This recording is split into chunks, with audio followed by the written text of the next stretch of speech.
What's up, guys? Welcome back to the channel. Today we're going to do a little something different since we're waiting for parts on this thing. Somebody sent me a P200 stator. If you guys are familiar with these things, probably 99% of the time these wires coming off of it are all rotten. Especially the green wire that actually runs throughout the bike is usually rotten, just like this. So if you got a bike that doesn't want to start or shuts off on you, chances are this is your problem. If it's not this, it's the wire going to the front, like I mentioned. So I got a wiring diagram to work off of. There's two versions of this that I know of, a single yellow wire and a double yellow wire. This one has a single yellow wire. So yeah, what we're going to do is desolder each wire and resolder a new one on, and then we'll put some connectors on the ends.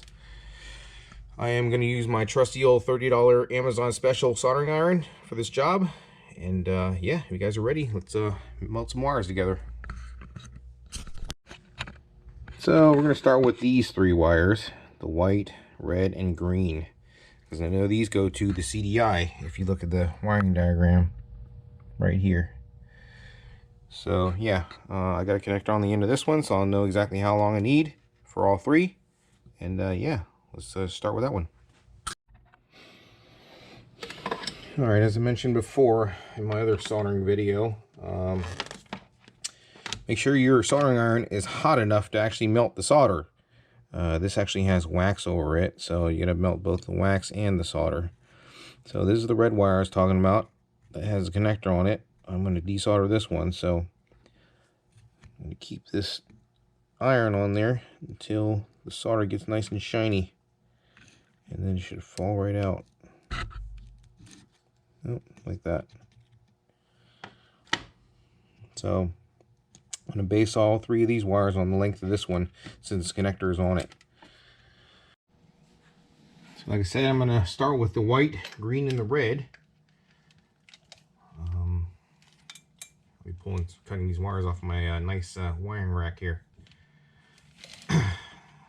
Go about that should be fine. So yeah, let's start with these three. Alright, so I'll start with a red wire here. I'll just go off by this wire as a reference because it has a connector on it and I know exactly how long it needs to be before it's terminated. So yeah, it's more than I need. So when connecting wires to a stator, it's much easier if you actually put some solder on the end of the wire, the new wire, before you try to install it or solder onto the stator. And I'll show you what I'm talking about, like that. He's got some solder on it. You'll see that when I go to put it on, attach it to the stator,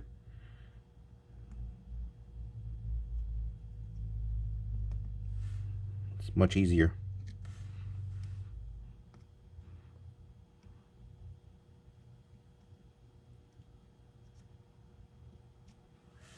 Okay, nice and tight. Okay, as you can see, I have this thing on max. It's always on max. I've never had any issues with burning through anything or anything like that. So yeah, just crank it up and then it'll be easier to solder or desolder, whatever you got to do. So now we got the red one attached and cut the length. I'm going to match the green one and the white one to it. So the next one is green one, which is here. Sometimes it's hard to tell the colors, but you can kind of look at this diagram. It'll tell you what the color is supposed to be. All right, we'll continue to do this.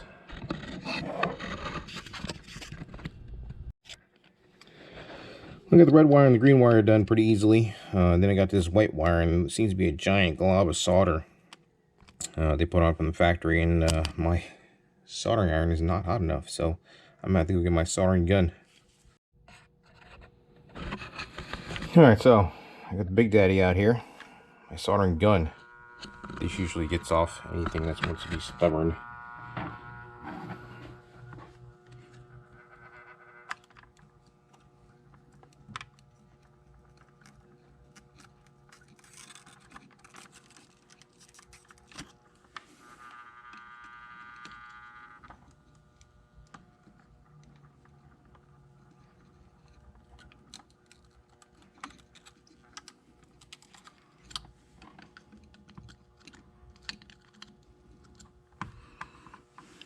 that.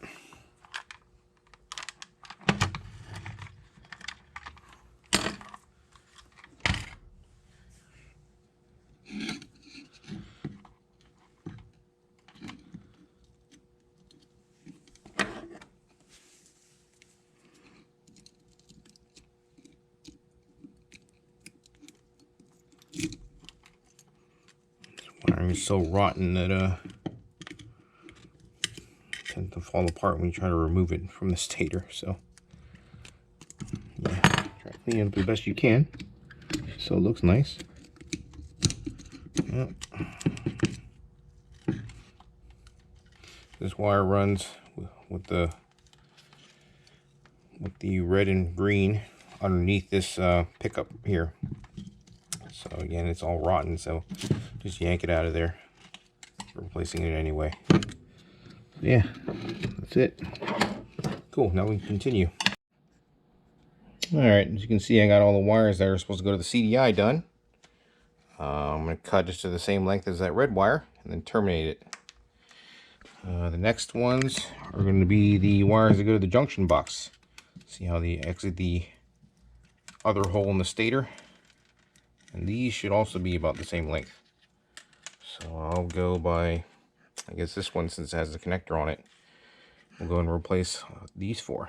So as you can see, this wire is yellow, but if you follow it to the other side of the stator, it's the wire that's underneath that coil. And it looks brown here, so make sure you do one wire at a time so you don't mess up the colors. Because like I said, these colors all change in different spots, so yeah, one at a time so you don't mix it up. So you also notice on this side, I pulled the yellow wire off first because that's the last wire that's stacked into this little groove here. Okay, so it's the yellow wire, and then there's the red wire on top, and then the purple wire, and then the last is black wire. So you're gonna push the black wire in this groove first, then push the purple wire in, and then red, and then yellow. But when you go ahead and remove them, it's backwards. So you kind of have to leave this out until you get all these others done first. All right.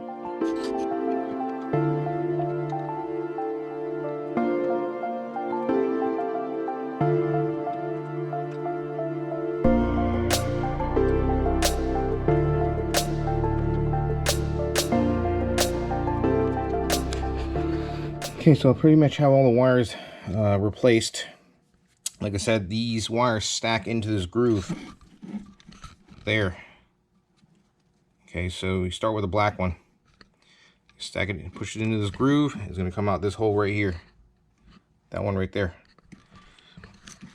All right, we'll do that. This is what I mean when I say stack the wires in that groove.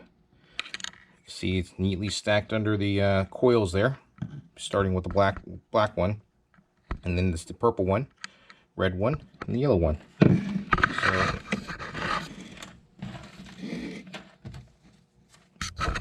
now I measured out the red one, and that's the one. That's how long they're supposed to be. So I'll cut them off there, and then terminate.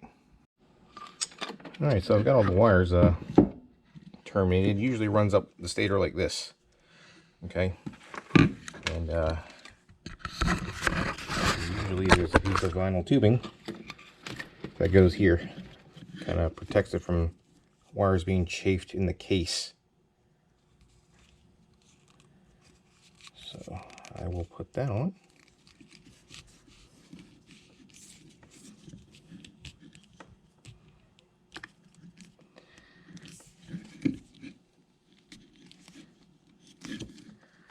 Yeah, like that. All right, the zip tie goes here. And when you install it, like I said, it goes into the case like this. The wire goes up a little hole in the case, and then through the top of the case. And that's how it usually is, just like how it came from the factory.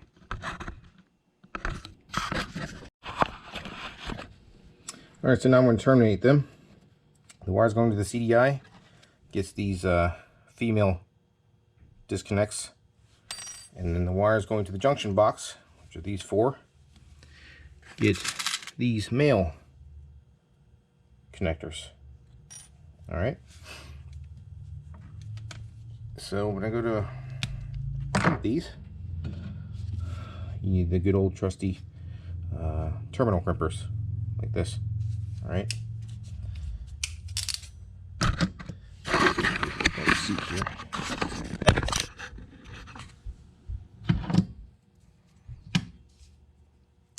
These big connectors are usually made for bigger wires, so I'm gonna crimp this on anyway on a smaller wire.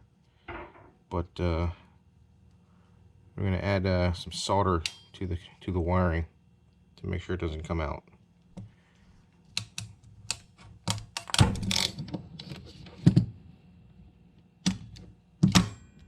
So it should look something like this when it's done. Like I said, I'm gonna add some solder to each one. All right.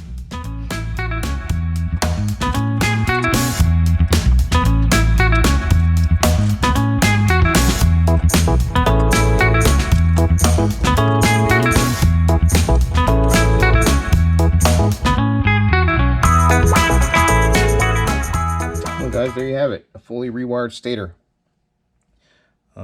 You see I attached the terminals on and I actually soldered them on, so this owner shouldn't have any issues with this thing.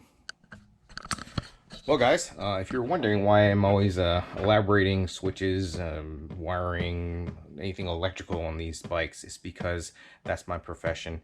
I've been doing this for over 25 years. I've ran wires through any vehicle you can imagine. So when you sit there and tell me that your way of running wires is easier, I seriously doubt it. But I'm an open-minded person. So if you want to go and make videos and show me that your way is easier, I'm all ears and I'll apologize to you. But yeah, it sucks that I have to say this. Yeah, that's all I have the time for right now. And like always, please remember, like and subscribe, and I'll catch you all on the next one.